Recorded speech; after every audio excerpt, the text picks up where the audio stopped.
Sean McGuire, the legend in Las Vegas. What's up, my dude? How are you? Good, dude. Happy Sunday.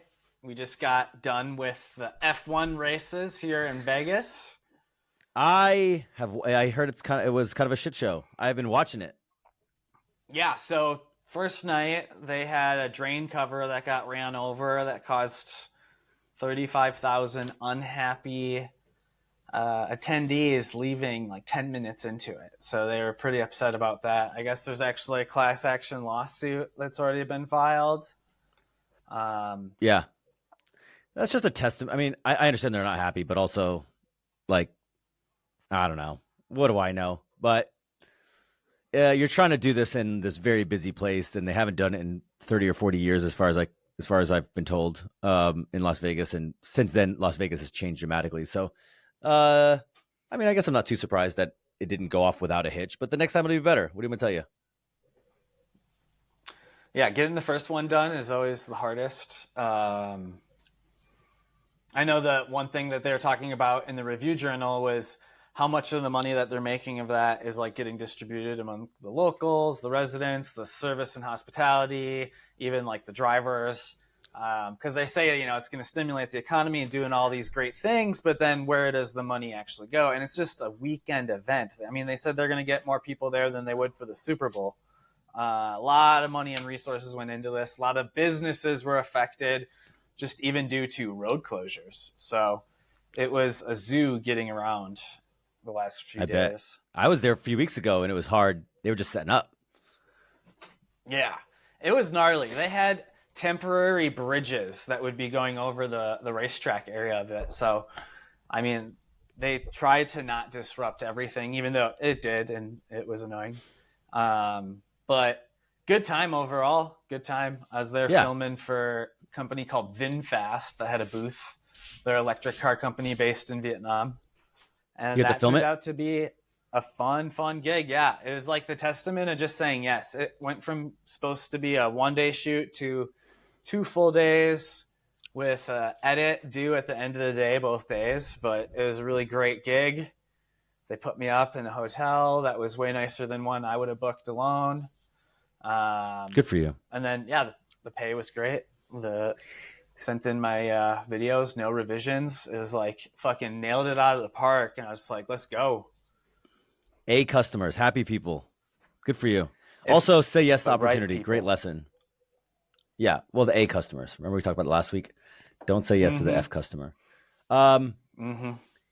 What you said was interesting. You said, that first rep is the hardest. It's the same as the gym. It's the same as business. And, for all of my entrepreneur friends who want to make content, it's the same as content. And I'm not saying I'm great at it yet, but the first time I shot video, it was nothing. There was nothing. First time I took a picture, it was nothing.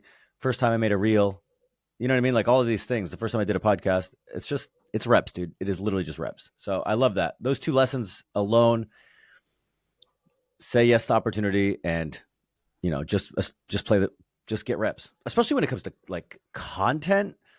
People ask me every single day now, Alex, I want to start a podcast. I'm like, good, you should. Oh, I want to do this. I want to do this. I want to do this. Like, I want to start a YouTube channel. I want to make reels. I want to blah, blah, blah. And they're like, how do I set this up? What camera do I get? All these things. And like, this looks good, but this is not what's going to make us successful. What's going to make us successful is winning the war of attrition. Everybody quits, and everybody who doesn't quit basically wins. And that is most of the game. Don't quit. Just keep going. Moral of the story. Moral of the story. Love it. Got a couple of things for you. Sure. Shoot. One thing that I'm really hyped up about, this is a small piece of tech, but I kind of want to introduce, I really want to do this bit regularly where we talk about new tech, new toys. There's a piece of tech coming out by Elgato, who is, Elgato makes a bunch of different stuff, but one of the things that I use from them is they use the 4K cam link. So if you are doing podcasts or any kind of video and you want it to come from a big camera and you want it to come into your computer high res, you need to get this converter that goes from HDMI to USB. And they make a really good piece of equipment here. Well, one of the other things that I do is I haven't done it right now, but I have a teleprompter set up here. But in the past, what I've done is I've put a external monitor with an HDMI out for my computer so that I'm not looking here at my screen. I'm looking eye to eye. And I think that's a big problem. Everybody now, we have these big monitors. I have this big 34-inch ultra wide monitor. And then what happens is you either put a webcam above, so you're looking up, right? Nobody wants this. Nobody wants this. And nobody wants this. I want to look right at you. So Elgato is coming out with a teleprompter with a screen built in and software to hook to your computer so you can do all sorts of stuff. But that comes out mid-December. I think I'm going to pre-order that. And I am recommending it to everybody. I don't make any money. I don't have an affiliate, but I'm going to buy one. It's like $300, but it's a teleprompter with a screen built in with an HDMI. No more janky. No more, trying to hook my Ninja 5-inch screen up to my Zoom. And it's always messy. It's always a hack job. So anyways, kind of off the side, but I figured I really excited about telling you about that. I'll probably have to buy one now that you mention it. And yeah. I will spread and the you good buy word, the 4K camera. /Alex. Yeah, and I knew you were bringing that up just to rub it in a little bit, the 4K cam link. Dude, so I just got done saying that how you look on camera doesn't really matter. But at the same time, how you look on camera, it's like everybody wants to display themselves in their best light. So I want you to look good so that when we share short clips or the YouTube channel, you're like, dude, look how freaking cool I look. Right? Totally. It's like a portfolio. It's like, look, hire me because I'm obviously cool as fuck. I obviously know what I'm doing. Totally. And people will get to see how cool you are from watching all the videos and all the clips. Yeah. So one thing I've been working on this week or this last month actually is trying to hire some folks, which is new to me. And this content machine doesn't really make money yet. I've made a little bit, but what I want to do and what I'm curious where you're at with it is, community, newsletter, and then short clips, organic, outbound, basically outbound media, outbound advertising, rather than like paid, like free organic outbound. So I did a newsletter back in the day. That's how I raised all my money for my real estate. I'm going to start that back up. I need to figure out how to automate it. The second one is the short clips, which is just a money problem. I just need to spend the money. I'm trying to do it with AI, and it's harder. And then the other one is the Facebook group, which we started. I don't know if you joined it. It's called Content Matters on Facebook. Okay. Would love for you to join it. Get in there. Start helping. Start sharing. But it made me curious. These are all things that I did over the last 3-4 years. My blog, which I fixed finally. So my blog is back up, lifeandlens.media. And they all really, really helped me in business. And because they have to be done every week, and because they're systemized and repeatable, and I'm not good at them. I can't do things twice. But it made me think of you, and it made me think of everybody else, right? Like, what are you doing for sort of digital resume? Yeah, what are we doing? Well, right now I've been using Canva for creating new pricing menu options, I guess, so to speak, for different types of clients, and uploading videos within that. So that's been something that's kind of cool because it's like the digital resume with the video built in. That's on what platform? That's on Instagram? Canva. Oh, but what platform do you share it on? Oh, I don't share it. Like, that's just more of sending it to people when they ask for pricing sheets. Gotcha. By the way, dude, your new Instagram edits, are you doing those? Those are so good. No, I hired and trained in an editor who's helping me. What does that cost? Can we split it? We could do more. He's what is he? $30? $30 a reel, maybe $20 a reel, somewhere in there. Let's figure something out, mate. Let's find out how much it would cost for him to cut up short clips for both you and I from this episode, and we'll get some more short clips done. Yeah. Even if they're not the ones you have are too fancy. We don't need anything that fancy. We need captions and reframing. Yeah. You just need fancy for the first 5 seconds, really, because I mean, most of it drops off pretty quick. Yeah, that's like YouTube. You ever watch like a lot of these YouTube videos? They're like the edits are like really intense for the first 30 seconds, and then it's like just somebody talking. Yeah. Gotcha. Gotcha. What do you think about all these YouTube creators now that are dubbing their channels in different languages? It's huge opportunity. Huge opportunity. Everything you make now, I love this. I love this topic. Everything you make now is for 8 billion people.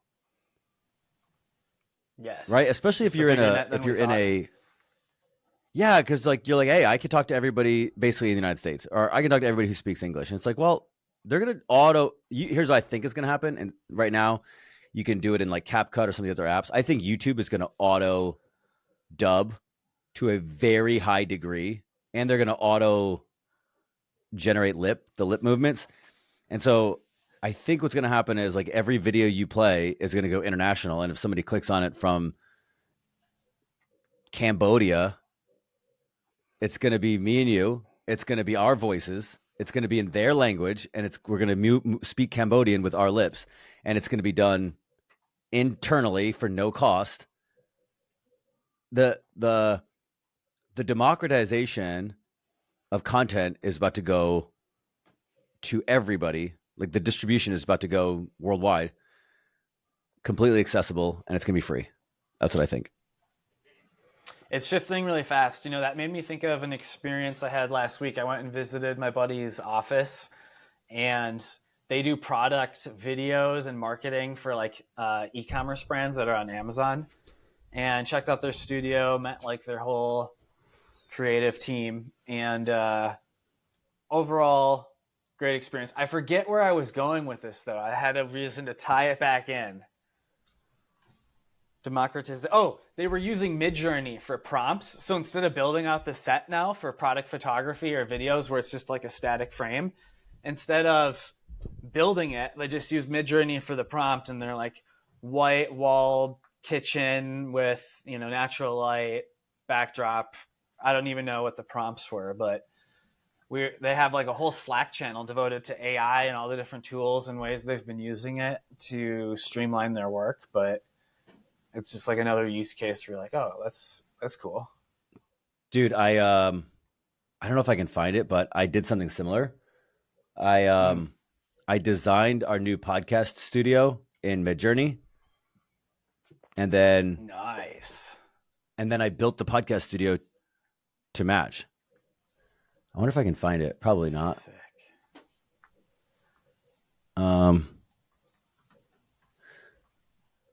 Yeah, I probably can't find it, but now I'm like gonna go digging for it. But yeah, so we yeah, it's coming, dude. Yeah, I typed in like podcast studio, and like it's an interesting thing, right? You start like, you know, moving around, like no, not like that. Yes, like this, whatever the case. And you just like, it's a really interesting tool because it kind of spits out what it thinks, which is not always great. But then you're like, it starts to make you think like, yes, this, not that, right? So you get like, it helps you get tighter. So yeah, I think the AI is coming. I use it all the time now, but for certain things like ideating, don't help me. Creative projects, it's a really effective. It can be a really effective like starting point, because then you don't have to guess. You can just, yeah, you can tell it, hey, I want to do a podcast studio, 2 chairs, you know, green, you know, leather chairs, like whatever the case is, whatever I put in there. But dude, it worked. So now I have to find it. But now like my podcast studio looks exactly like it's perfect. This is a simulation. No, it's really cool when you start getting more on the offense with some of the things that are being built and made going on right now. Yeah, again, I'll say it. I've said it the last few weeks. Like the one that I used most often is we use Autopod Autopod for the podcast cut. That thing is a game changer. Oh, here you go. Oh no, that's the real one. It's so funny. I was like, oh, here's a picture of it. It's like, oh, actually, that's the actual one. The the AI generated one. I gotta go find. Mm. But I'll have to send it to you or something. But yeah, AI. Anybody who's not using it, I think, is just it's one of those things where the, it's not that autopod is it's perfect. It's not that it'll make you. It's a very small use case, and Discord or excuse me, Midjourney or some of these other ones are like small use cases. But like when you need it, it helps. And then what happens? The thing that I'm starting to appreciate is because I'm at the forefront, I see the changes as they come. So like Opus, we use Opus clips a lot, you and I, and Opus clips is like okay. Well, now Riverside does short clips. So if you want short clips for your podcast, it's never been easier. Now, should you pay an editor? Still, yes. But the thing is, every 4 weeks, every 3 weeks, Opus Clips puts an update out, and it's like, yeah, we're better at framing, we're better at text, we're better at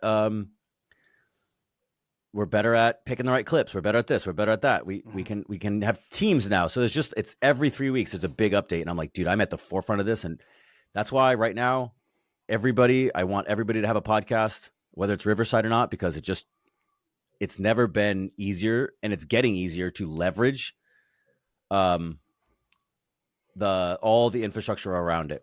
So super interesting moment. So I learned a valuable lesson last week. I wanted to share with you. So when I am filming with people moving forward, I'm going to have a clause or a date where it says, if you don't review it by 7 days of me sending you the link, you forfeit your chance at revisions, and then it is due like the rest of the invoice. And if you want me to revise, it's going to be X. Had a client that waited a few weeks to get back to me. I know about and this. It was annoying. Let's just say that. But the second part of that lesson is to know who the stakeholders are. So who has final say and who's going to be contributing, because there's always this like process where there's like too many cooks in the kitchen for revisions and critiques and comments, and then people saying things. So it's like going into it, know, one, who is the final say, and then two, who are all the parties that will be, giving input or feedback. So tell me more. What happened? Oh, so the client had another person who's like more or less like a creative director, and so they wanted to give input for reviewing the videos, and it's just another opinion to consider, and another person's schedule that you're managing, trying to get them to take time to review your video, your songs, your materials that you send them in a timely manner. Yeah. So in sales, they have this old thing like make sure you negotiate with make sure you have all the decision makers before you negotiate. Right. So like when I was in car sales, right, it was like guy would come in and he's like, I want to buy this car. And we're like, are you the decision maker? Like, yeah. I'm like, what about your wife? No. Don't worry about, I was like, no, we know the wife's going to care. Totally. Right. The wife's going to have it. She's going to have an opinion. You're not going to buy this car without, not to say you can't buy without her, but she's going to have an opinion. So I feel that deeply. What happened? Like, what did the guy say? Because I remember he called you and he's like, oh no, we need to talk. Can we block off like 2 hours? And you're like, oh God. So was it cool? Was it a pain? What happened? Oh no, I'm like you right now. My battery just died on the camera. One second. Oh boy. This is why we are a shit show. Dude, I love this I love this show for just this reason, actually. If nothing else.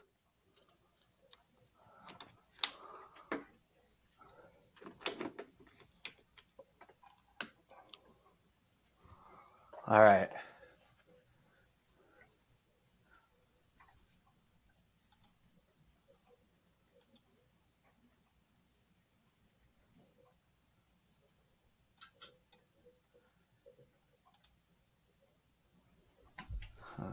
Come on.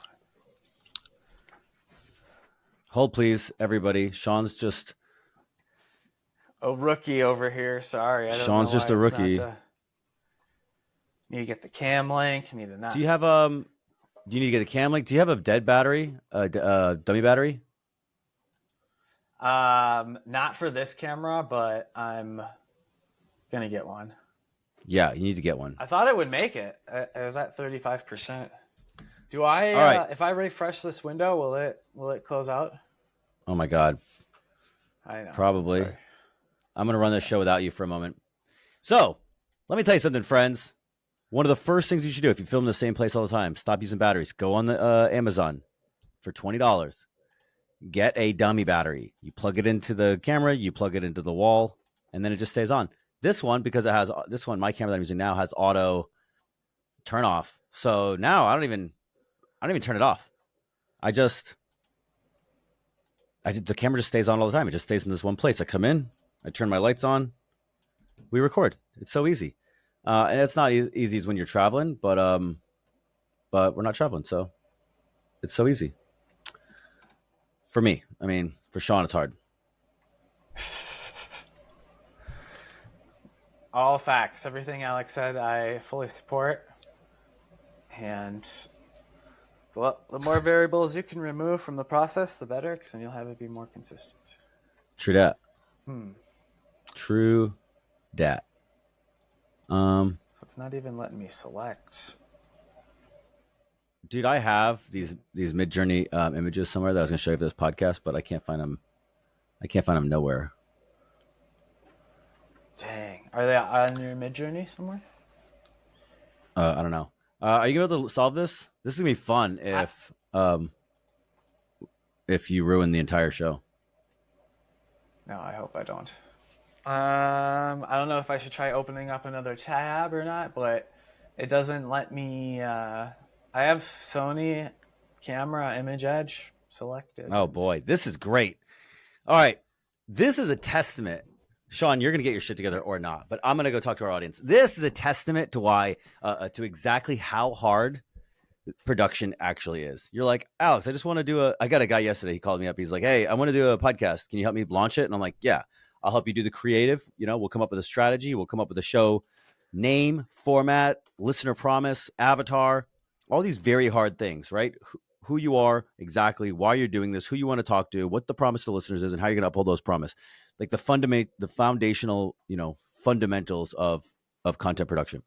And then I was like, I can help you, help you find guests, schedule guests, create a little system for that, hire a VA to run it all, do the short clips, all this stuff. And then at the very end, he's like, I don't know why I didn't realize this, but he's like, I want to do this. I want to do an in-person podcast.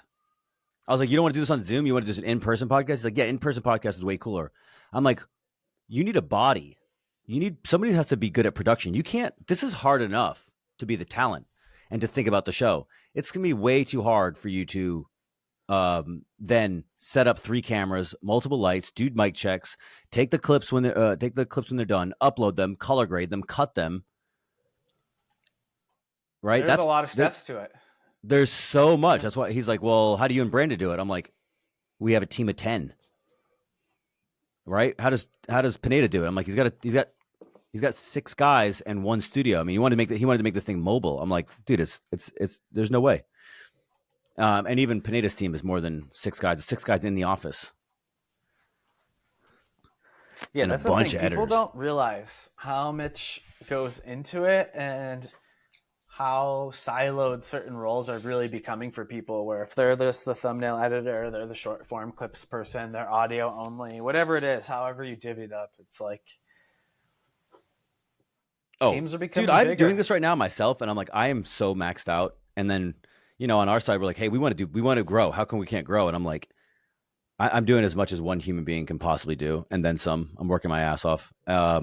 And then it's like, we want to grow the podcast. We want to grow short clips on Instagram. We want to grow on YouTube. We want to grow on TikTok. These are all different platforms. I need a graphic designer. I need a copy editor, right? I need somebody to make sure that the whole system gets run cleanly. It's like I need a manager, we need like an engineer. And then on top of that, it's like, who's going to come up with the ideation of new ideas? Like, who's going to do the ideation for the short for the short form content? Who's going to do the ideation, the research for the YouTube clips? It's just this is becoming a machine, and the people who are going to succeed are either the people that go all in, right, all in, or are good at figuring out and implementing systems and people. But I always think of the way Sean Canal with the systems. You and I, the way that we're doing this, which is like we record sometimes and we upload sometimes, and we have me doing thumbnails. It's like we are testing the waters, but there's no way that this is going to go anywhere until we put some more resources behind it. It is good to get reps. I'm not saying anything bad about the reps, but like this can't be competitive until we get serious about it in terms of either time or investing in resources, like in building an infrastructure and then paying people to support that infrastructure. Sure. No, I agree. It's get the reps in, then make it routine, and then dial it in. Because right now I feel the same way. It's a little bit of like goes in waves for me with like my workload and how everything has been in the last month, 2 months. I mean, really all year. Yeah. But well, I'm working on now. This week I think I'm going to have. I'll invite you to it, but I'm going to have another guest. And I think that will help because then it's not just reliant on you and me and our schedules. I can get some more reps in. But the big thing is, can I get the VA to take the clips, upload them to YouTube, get thumbnails made, right? I have a little template now, so it's not as hard, but can I get thumbnails made? Can I get the short clips done? Which you and I, we should talk about this off episode, but dude, it's a lot. It's a lot, and then for a lot of people, it doesn't make money. So I'm like, how does it going to make money? So right now, I launched my Content Matters. I got a couple clients, right? I'll probably get 2 clients this month. I got one. I think I got one more coming. But dude, it's like $5,000, which is not real money, but it's also not bad. It supports the infrastructure at least, and I'm just helping them build cool YouTube setups. Love it. But if I can get, that to be a little, and I'm going to build a course. Once the course is done, it'll be a little more, the money will be more passive. And then it's like, well, now I can invest in infrastructure, infrastructure. Yeah. Which is my weakness. Yeah. No, I agree. Right. I love that plan. It doesn't look like Sean's coming back. He is I am invisible. Yeah. I'm trying to get you work. If you want to hire a production guy in Vegas, I would have used to say Sean. Now I'm not so sure. Yeah, I know. Gosh, I'm gonna get a little montage clip of all the other episodes we've done where your battery just me in a black screen and just send it to you. Just me in a black screen. Lesson learned. At least we showed up. You in a black screen. Oh, before we get going, I had one thing I wanted to tell you about or talk about. The Sony A9 III just came out. It has a global We talked about it last week. Okay. I forgot. Let me ask you a better question. Sure. Let me ask you a better question. Of everybody, if we took a poll for everybody that's in the call right now, half are Canon and half are Sony, whose cameras are working? Oh, the Sonys. The Sonys are not working. The Sonys are black. The Canons look great. I'm just letting you know. That's just a fact. Oh man. What do you got to say? Here, wait. I can't. Are you laughing? Are you mad? I can't tell. I can't see you. You can't see. No, I'm not upset. It's just coming to terms that you're always going to love Canon and I'm always going to love Sony, and that my Canon works and everybody can see it. And they're like, man, Alex looks great. Wish we could see Shawn, but we can't. Yeah. Oh man! All right, somebody needs to keep score. Canon wins this week. Sony won last week because of the A9. Sony won last week, but I wonder what they shot F1 with. I wonder what they shot the majority of F1 with. Let me see if I can find that. Find it and bring it next week. Let's gnarly. I'll bring it next week. Yeah, they're not going to know. But let's wrap. Let's wrap it up. Everyone, if you stayed with us this long, we appreciate you. Thank you for listening. Yeah, go to Content Matters Facebook group, and we'll chat. I just did it. I requested, and it's a private group too. So I'm not letting any heathens in, but it's everybody who is an entrepreneur who wants to create content. So let's get that group up to I think we'll get that group up to like, I don't know. One day it'll be a couple of thousand, and then we'll do a paid private super group. Love it. Yeah. All right, my dude. All right, my guy. You can't if you're see listening, me, but I am waving goodbye. Give us a 5-star review on iTunes. All right, thank you. Later.